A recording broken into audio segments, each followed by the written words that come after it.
So I first started viewing pornography when I was 11 years old.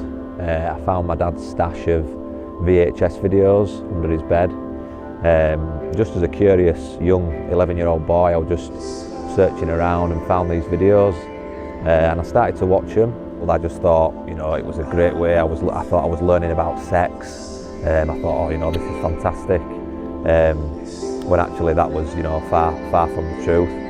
I felt an urge when I started to watch the videos to go back and watch them again. And when my parents were out, I would go back and I would start to watch the videos again, but I would also start to search for, you know, more explicit videos, different material, to the point where by the time I got into my late teens, early 20s, I was probably watching pornography as frequently as every day.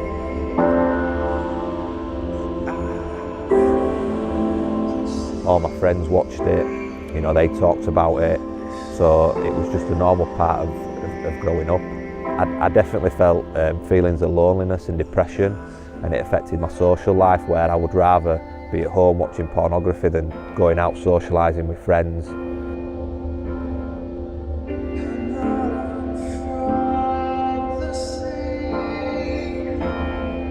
What I know now, obviously, how it affected me was how you view the opposite sex and how you objectify the opposite sex, and I definitely started to do that, and I became very promiscuous as well.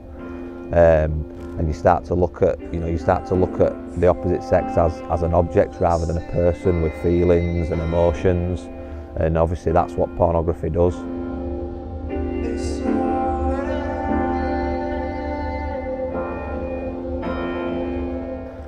When I got to the age of 27, I had what I would call a spiritual awakening, when I invited Jesus Christ into my heart, and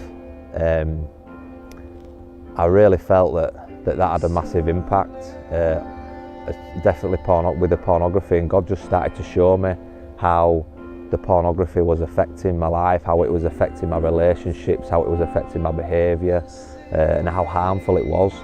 And from that moment on, I never watched pornography again.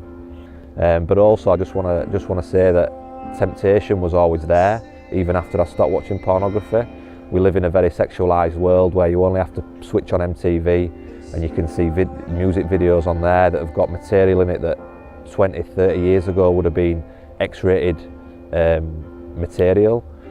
So temptation will always be there, but I just have no desire to go back to that old life that I know now, looking back, was a very miserable life, a very lonely, isolated life.